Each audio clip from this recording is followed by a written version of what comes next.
Hello everyone. तो आज हम फिर से एक बार एक नए टॉपिक पे वीडियो ले आए हैं, स्पेशल थ्योरी ऑफ रिलेटिविटी के। तो हमने से प्रीवियस वीडियो में सीखा था कि कैसे गैलीलियन ट्रांसफॉर्मेशन फेल हो गया था और गैलीलियन ट्रांसफॉर्मेशन के फेलियर को देखते हुए कैसे आगे इस चीज को प्रोसीड किया गया और किस तरीके से आइंस्टीन ने अपने पोस्टुलेट्स रखे जिससे कि एक नया ट्रांसफॉर्मेशन आया जिसका नाम था लोरेंज ट्रांसफॉर्मेशन। आज हम आइंस्टीन के पोस्टुलेट के बारे में पता करेंगे।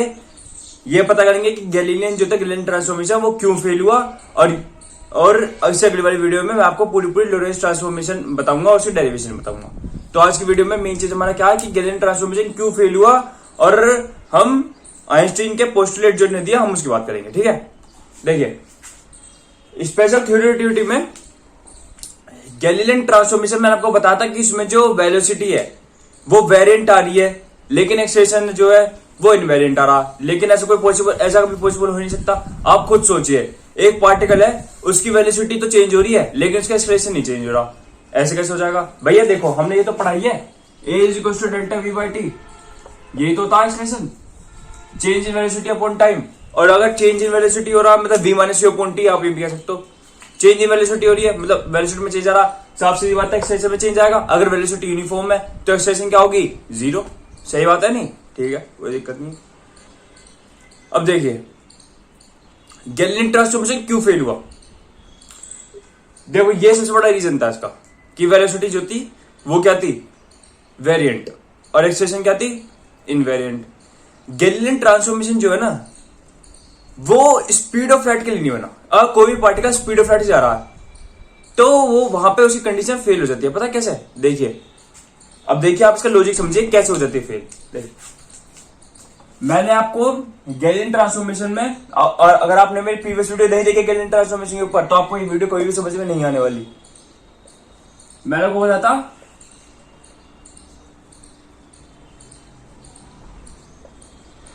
Velocity is variant. ठीक है, मतलब वेरिएंट का मतलब वेलोसिटी चेंज हो रही है। ठीक है, ठीक है। अब देखिए क्यों है वेरिएंट, कैसे है वो मैं दिखाता हूं आपको। देखो मैंने एक डेरिवेशन दिखाई थी आपको जिसमें कि मैंने इस तरीके से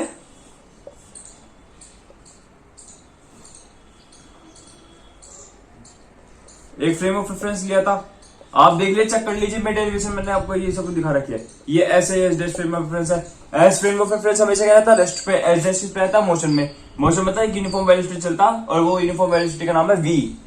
यहां से इसका यहां से इसकी डिस्टेंस कितनी होती है? r डैश होती है। यहां से इसकी डिस्टेंस कितनी होती है? r। और यहां से कितनी होती है? मान लीजिए vt होती है। ठीक है, vt मानना vt। ठीक है, ये कहा यहाँ पे दो ऑब्जर्वर बैठे होते हैं, ओ डैश के बीच में vt डिस्टेंस है। ये जो है ये होता है, ये आपको पता है, ये y एक्सिस होगा, ये एक्सिस होगा, ये z होगा, ये y डैश होगा, ये x डैश होगा और ये होगा z डैश। इतना मैंने आपको पहले वीडियो में समझा चुका हूं, इतना आपको क्लियर होगा। अब देखिए ये जो है ये वाली ये चीज r है, ये यहां से o से लेकर मान लीजिए p है कोई भी इवेंट, o से लेकर p तक का डिस्टेंस है r। पोजिशन वेक्टर है यहाँ पे, पोजिशन डिनोट कर रहा है उस पार्टिकल की from s frame of reference. ये s फ्रेम ऑफ रेफरेंस है, यहां से पार्टिकल p है तो इसकी जो पोजीशन है वो ये वेक्टर r वेक्टर शो कर रहा है s के लिए। और देखिए जो s डैश है वो v वेलोसिटी चल रहा है। अब यहां पर एक पार्टिकल है तो s डैश की पोजीशन डिनोट कर रहा है, वो कर रहा है r डैश। यही चीज लिख रहा हूं मैं जो भी लिख रहा हूं। ठीक है, r डैश डिनोट कर रहा है। ठीक है, कोई दिक्कत नहीं है अभी, यहां तक तो कोई दिक्कत नहीं, यहां तक सब क्लियर है हमें। ठीक है, r डैश कर रहा। तो फिर अब देखिए vector according to vector law of addition, vector law of addition के हिसाब से क्या मैं ये कह सकता हूं कि जो r वेक्टर है वो इक्वल होगा r dash vector plus v t होगा। मैंने से वेक्टर लगा दिया, r ये r डैश है प्लस v t ये लगा दिया, लगा सकता हूं, सही है, कोई दिक्कत नहीं। अब इसे डेरिवेटिव कर दो, इसे कर दो डेरिवेटिव।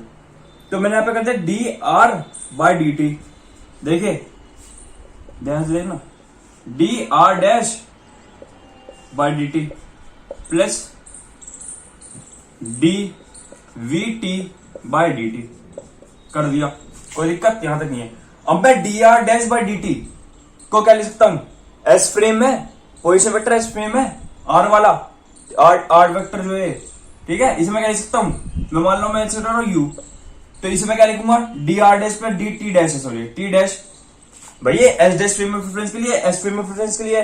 तो भैया देखो डिस्टेंस का डेरिवेटिव क्या होता है, डिस्टेंस का डेरिवेटिव क्या होता है, वेलोसिटी, वेलोसिटी का डेरिवेटिव क्या होता है, एक्सलेरेशन।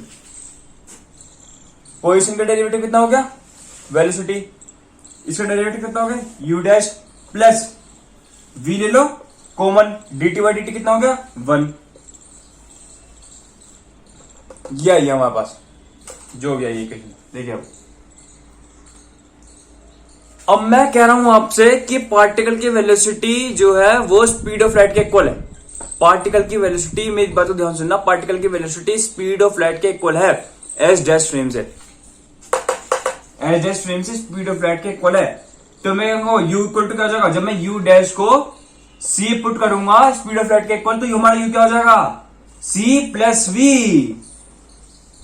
इसका मतलब कि एस फ्रेम से देखे जाने वाली वेलोसिटी उस पार्टिकल की स्पीड ऑफ लाइट से ग्रेटर है, much greater than you is much greater than speed of light. और ये कंडीशन तो फॉल्स हो गई, क्योंकि कोई भी चीज अभी तक यूनिवर्स में स्पीड ऑफ लाइट से ज्यादा तेजी से ट्रेवल नहीं कर सकती, इसीलिए गैलीलियन ट्रांसफॉर्मेशन गलत हो जाता है। मैंने आपको डेरिवेशन के साथ साथ प्रूफ भी दिखा दिया, ठीक है, ठीक है, कोई दिक्कत नहीं यहाँ पे।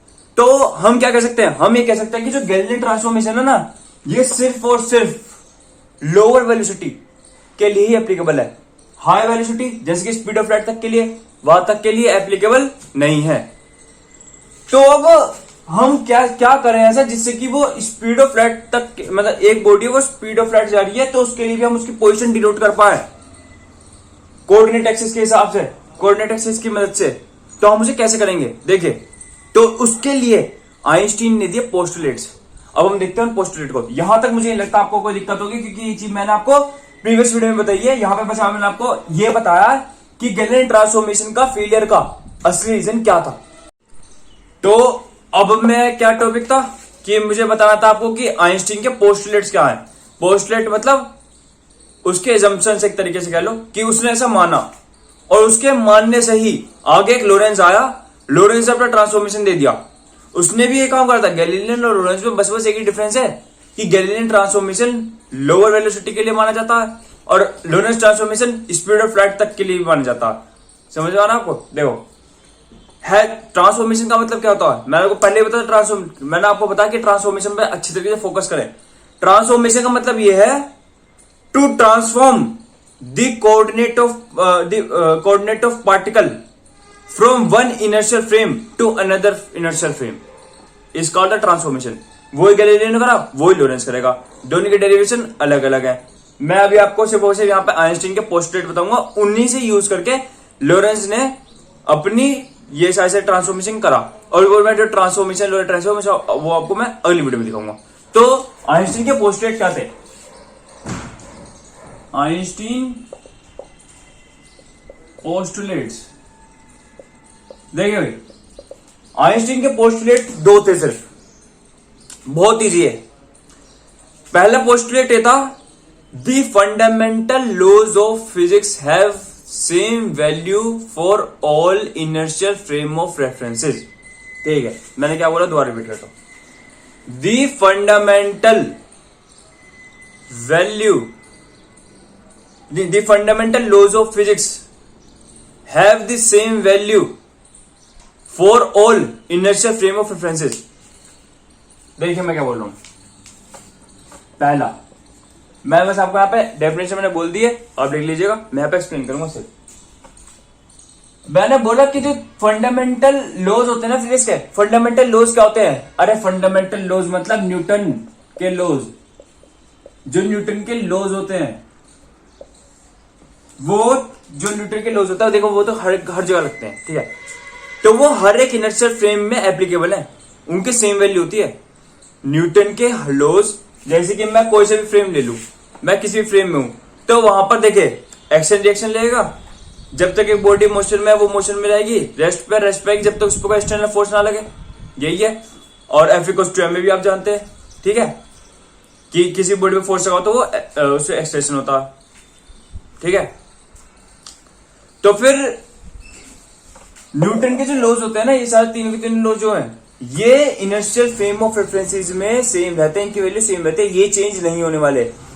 अगर आपने पार्टिकल फिजिक्स पढ़ी हो जिसमें कि लैग्रेंजियन और हैमिल्टनियन डायनेमिक्स आती है, तो वहां पे क्या करता है, न्यूटोनियन मैकेनिक्स है वो थोड़ा अलग पार्ट हो गया। अगर आपको स्टडी करनी है मैं वो भी कराऊंगा।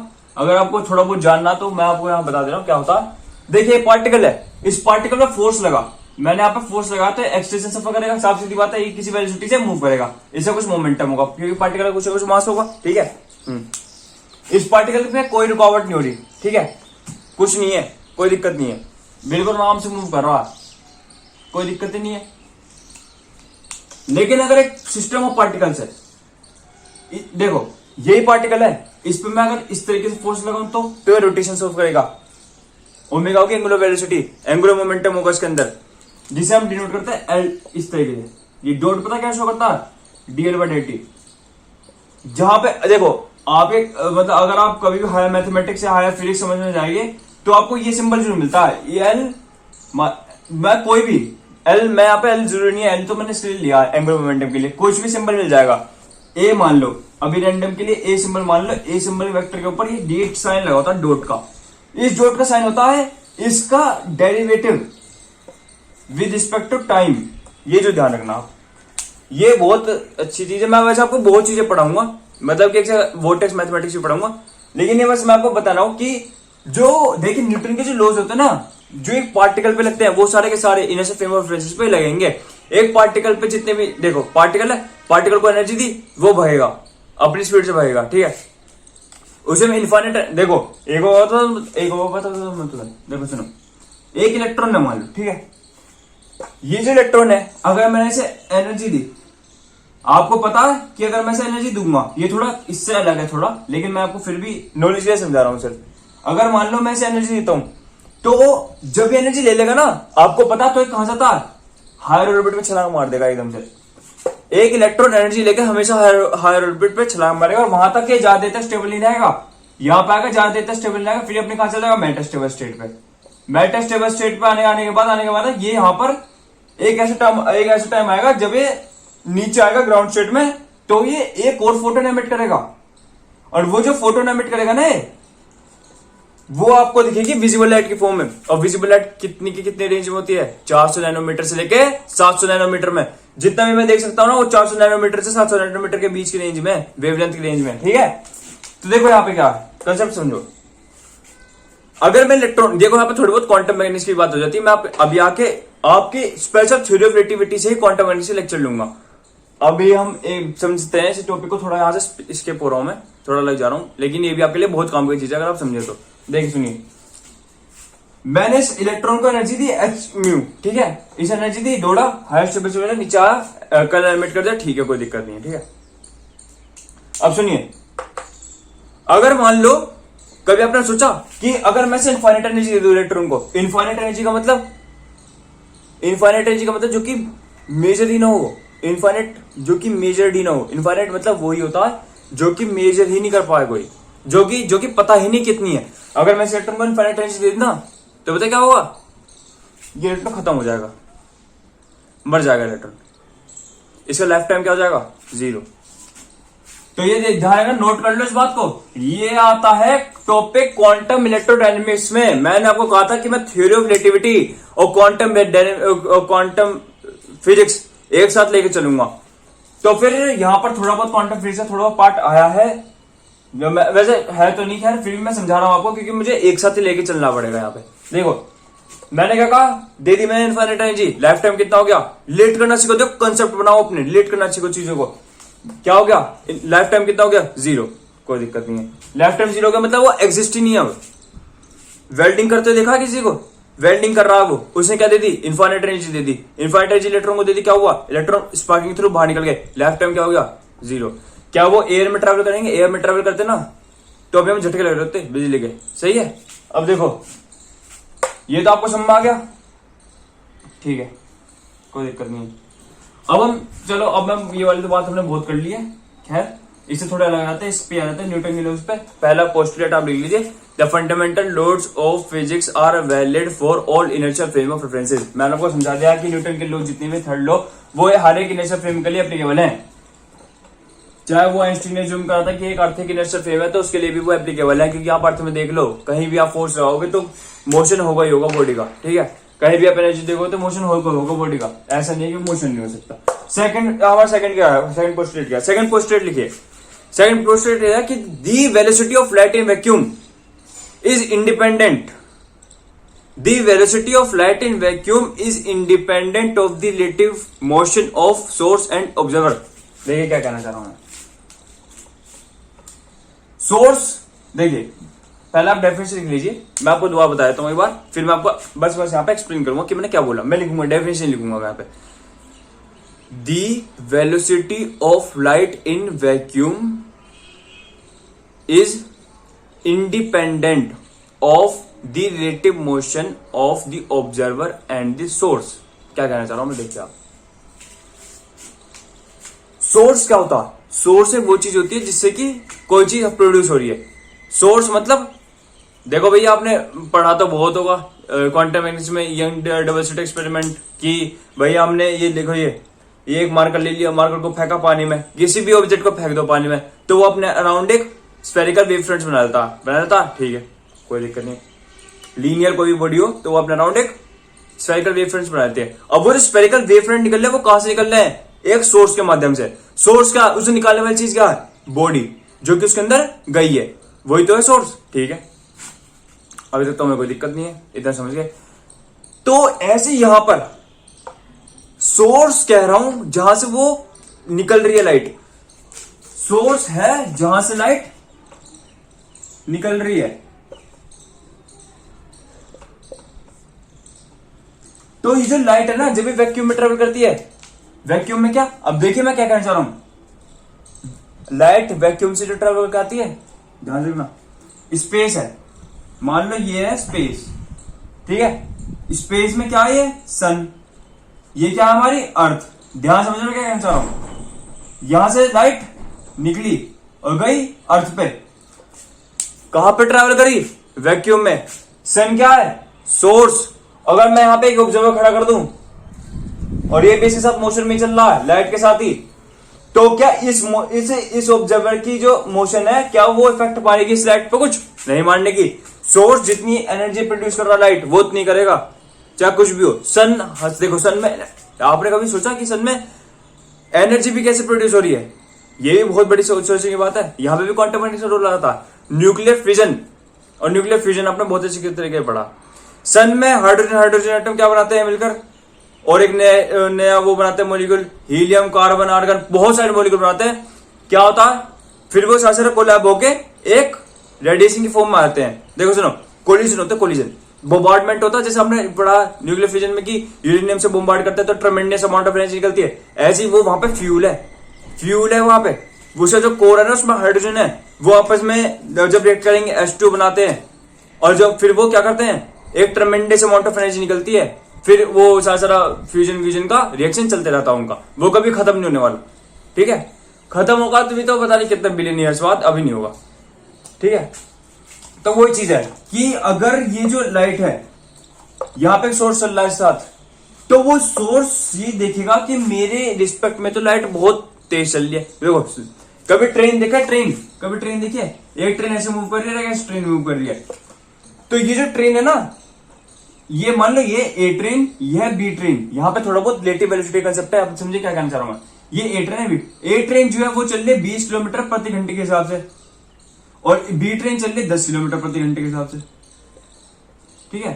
सुनो, जो ए ट्रेन है या फिर जो मान लीजिए जो बी ट्रेन है, जब वो इस तरीके से गुजरी, इस तरीके से, देखो अपोजिट इस तरीके से, है ना। तो आप कभी ट्रेन में बैठे तो आपने देखा होगा कि अगर आप ए वाली ट्रेन में बैठे हो ना, तो आप अगर बी वाली ट्रेन को जाते हो देखोगे इस डायरेक्शन में, तो आपको पता हो कितनी स्पीड जाती हुई दिखेगी? बताओ कितनी स्पीड जाती हुई दिखेगी? वो दिखेगी आपको 30 किलोमीटर जाती हुई, वो आपको 30 किलोमीटर प्रति घंटे के हिसाब से जाती हुई दिखेगी। बहुत आप कहते हो यार मेरी ट्रेन क्या इतनी तेज चल रही है कि जो बराबर वाली ट्रेन जब पास होती है तो इतनी तेज चल रही है, वो कैसे? ये होता है रिलेटिव वेलोसिटी कंसेप्ट। आपने 11th में बहुत अच्छे तरीके से पढ़ा है, ठीक है। ऐसे यहां पर ये जो है ना, ये जो ऑब्जर्वर है, ये ऑब्जर्वर है, ये ऑब्जर्वर ओ, ये जो ओ है ना, यहाँ पे ऑब्जर्वर है ये, ठीक है। ये मान लो चल रहा v वेलोसिटी है, स्पीड ऑफ लाइट कितनी होती है, ये चल रही है speed of light c velocity है। तो ये देखिएगा कि भैया जो मैं हूं वो मैं कितनी वेलोसिटी चल रहा हूं मैं, या फिर मैं इससे कितनी वेलोसिटी से पीछे हूं, मैं तो v वेलोसिटी चल रहा हूं। तो देखा कि जो लाइट है ना, मेरे पास जो लाइट है मैं देख रहा हूं, ये मेरी, ये देखो ये चल रही है c माइनस v वेलोसिटी से।